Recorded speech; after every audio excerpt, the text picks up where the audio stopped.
Hi everyone, welcome back in your YouTube channel are के राय sir. तो students, आज हमारा टॉपिक है लेखक परिचय और कवि परिचय।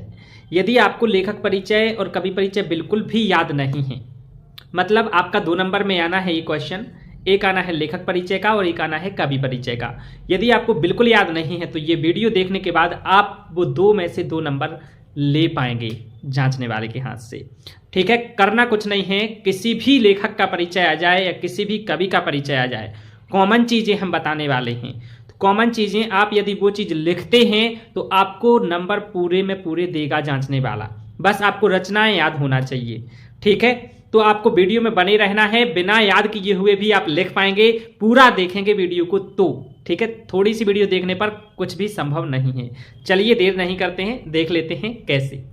तो देखिए माय डियर स्टूडेंट्स, सबसे पहले आपको अपना प्रश्न क्रमांक लिख लेना है। जैसे मान लीजिए आपके पेपर में प्रश्न क्रमांक 6 पे 7 पे या किसी पे भी आया तो आपको लिखना है प्रश्न क्रमांक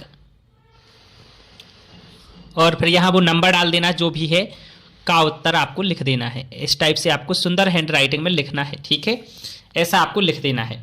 इसके बाद में आपको क्या करना है, जिस भी लेखक का आप परिचय लिखने जा रहे हैं, जैसे आप मान लीजिए स्वयं प्रकाश जी का लिख रहे हैं तो आपको यहाँ पे लिख देना है, ब्लैक पेन से लिखना है ये हेडिंग स्वयं प्रकाश। ठीक है, ऐसा आपको लिख देना है।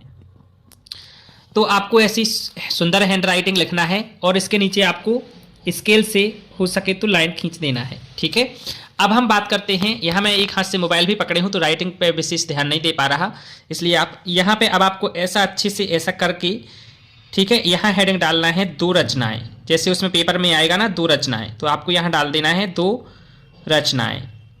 ठीक है, और यहाँ पे उनकी 2 रचनाएं आपको लिख देनी है। तो स्वयं प्रकाश जी की 2 रचनाएं कौन कौन सी हैं, आपको यदि याद होगा तो अच्छी बात है। ठीक है, और नहीं याद है तो आप याद कर लीजिए। तो एक रचना है संधान। ठीक है, यहां पे आपको ऐसा लिखना है संधान और कॉमा लगा करके दूसरी रचना लिख देना है आपको बीच में विनय। ठीक है, आपके चैप्टर, आपकी जो बुक है उसमें भी एक चैप्टर दिया है नेताजी का चश्मा, वो भी उनकी रचना है, वो भी लिख सकते हैं आप। तो यहाँ पे हमने लिख दिया है, ये 2 रचनाएं हमने उनकी लिख दी हैं। आपको ऐसी सुंदर हैंड राइटिंग में लिखना है। ठीक है, तो यहाँ पे आपका 1 नंबर इतने का हो गया यदि आपने इतना लिख लिया। तो रचनाएं तो आपको याद करनी पड़ेंगी। अब बात आती है भाषा शैली की। ठीक है, तो आपको या फिर यहाँ भाषा शैली में क्या लिखेंगे आप, भाषा। ठीक है, ऐसी हेडिंग डाल देंगे भाषा। और भाषा में कॉमन चीज क्या लिखनी है, चाहे किसी भी लेखक का हो, स्वयं प्रकाश जी हों या राम वृक्ष बेनीपुरी जी हों या यशपाल हों या बन्नू भंडारी हों, ये हमारी बुक के मोस्ट इंपोर्टेंट लेखक हैं 10वीं के। ठीक है, और बाकी 9वीं के बच्चे भी इस वीडियो को देख रहे हैं तो अच्छी बात है, क्योंकि लिखने का तरीका यही है। ठीक है, और 10वीं के बाद 11वीं 12वीं वाले भी देखें क्योंकि बहुत ही महत्वपूर्ण है। तो अब हम बात कर रहे हैं भाषा की। तो भाषा में आपको सबके लिए कॉमन चीज लिखनी है कि आपकी रचनाओं में आपको क्या लिखना है, आपकी रचनाओं में खड़ी बोली,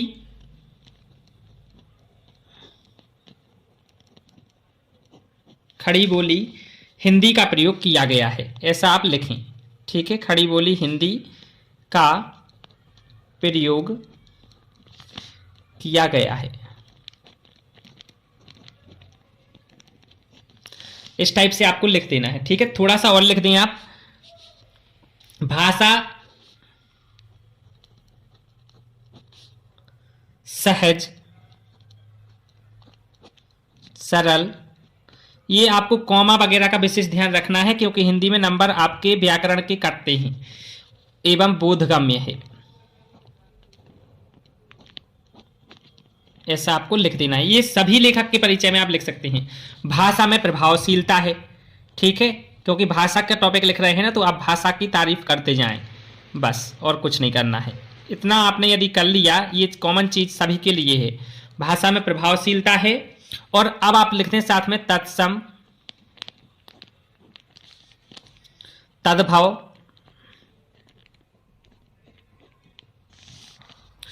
कॉमा लगा दें, फिर देसी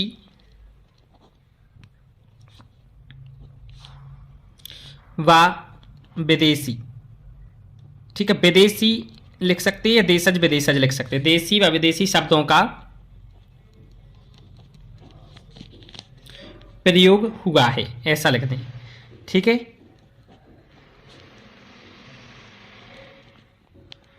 बस इतना आप यदि भाषा में लिख देते हैं तो आपका हो गया। अब आपको शैली में लिखना है। ठीक है, यदि शैली आती है तो आप शैली लिख दें।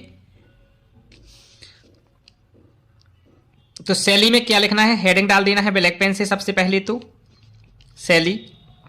ठीक है,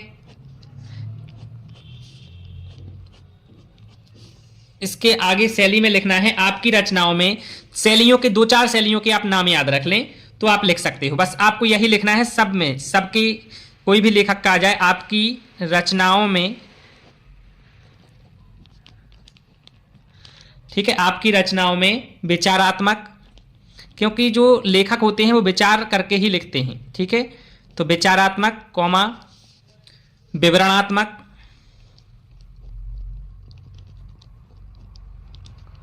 कॉमा आलोचनात्मक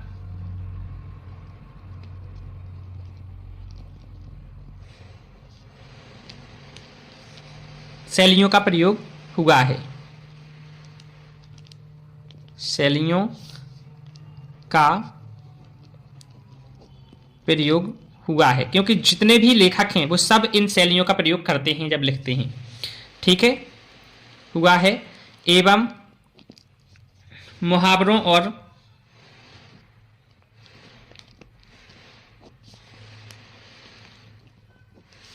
कहावतों या लोकोक्तियां भी लिख सकते हैं, कहावतों का प्रयोग हुआ है। ये आपको किसी भी लेखक का आ जाए ऐसा आपको लिखना है, तो ये कॉमन चीज है। यदि मान लो अब साहित्य में स्थान आ जाए, ये नहीं आए, ये नहीं आए, 2 नंबर में आना तो 2 रचनाएं तो आएंगी ही, फिर या वो भाषा पूछेंगे या शैली पूछेंगे या साहित्य में स्थान, एक कुछ देंगे। तो साहित्य में स्थान के लिए तो बिल्कुल एक लाइन आप याद रख लें सबके लिए। तो हेडिंग डाल देनी है ब्लैक पेन से आपको, क्या, साहित्य में स्थान। ठीक है, साहित्य में स्थान आप क्या लिखेंगे कि आप बहुमुखी प्रतिभा के धनी, आप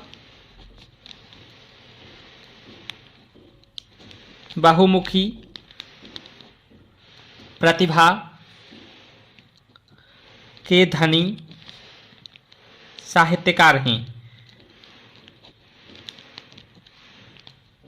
ठीक है, आपने हिंदी साहित्य को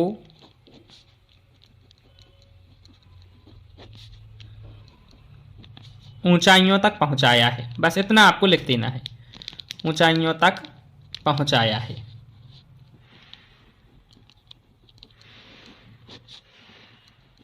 ये आप सब में लिख सकते हैं। ठीक है, और साथ में एक लाइन और जोड़ सकते हैं कि आपका हिंदी साहित्य में उच्च स्थान है। तो आई होप आपको ये क्लियर समझ में आ गया होगा। अब हम बताते हैं कवि परिचय। कवि परिचय के लिए हम आपको एक कवि का लिख करके बताएंगे और वैसे ही आपको दूसरे कवि का लिखना है। तो चलिए देख लेते हैं वो भी। तो देखिए माय डियर स्टूडेंट्स, अब हम आपको बता रहे हैं एक कवि परिचय जो कि मोस्ट इंपोर्टेंट है। यदि आप यही करके जाते हैं तो कक्षा 10वीं में तो यही आएगा ही, और ऐसे ही कक्षा 9वीं वाले बच्चे देख लें, आपको तरीका यही लिखना है। 11वीं वाले 12वीं वाले भी स्टूडेंट्स देख लें, तरीका यही होना चाहिए आपका लिखने का। ठीक है, तो यदि आपकी क्लास में तुलसीदास जी हैं तो तुलसीदास जी का महामुष्ट रहता है, मतलब बहुत ही महत्वपूर्ण रहता है, आप इनको ही याद करें। चलिए तो हम शुरू कर लेते हैं और बताते हैं कि सबसे पहले आपको नंबर डाल देना है, आंसर नंबर, और फिर तुलसीदास हेडिंग डाल देनी है। यदि तुलसीदास जी का है, सूरदास जी का है तो सूरदास डाल देनी हेडिंग। जिनका भी लिखते हैं उनका नाम लिख देना है, फिर हेडिंग डालनी है रचनाएं ब्लैक पेन से, और कोई 2 रचनाएं लिख देना है आपको, जैसे रामचरितमानस, कवितावली, दोहावली, जानकी मंगल, पार्वती मंगल, हनुमान चालीसा, बहुत सारी हैं इनकी रचनाएं। तो आपको कोई 2 रचनाएं यहाँ पर लिख देना है, क्योंकि पेपर में 2 रचनाएं पूछेंगे। अब भाव पक्ष में क्या लिखना पड़ता है, मतलब उनका जो भाव रहा, भाव मतलब समझ रहे हो आप, कहने का तात्पर्य क्या है, उनकी जो रचनाएं हैं तो आपको थोड़ी सी उनमें तारीफ करते जाना है। जैसे भक्त शिरोमणि तुलसीदास उच्च कोटि के कवि थे, तो ये तो सही बात है, कि वो उच्च कोटि के कवि थे। राम के मंगलकारी रूप को समाज के सामने प्रस्तुत कर समाज को दिशा प्रदान करने में आपकी महत्वपूर्ण भूमिका है। आपको जरूरी नहीं है एज इट इज लिखो, आप अपनी भाषा में बना करके लिख सकते हैं।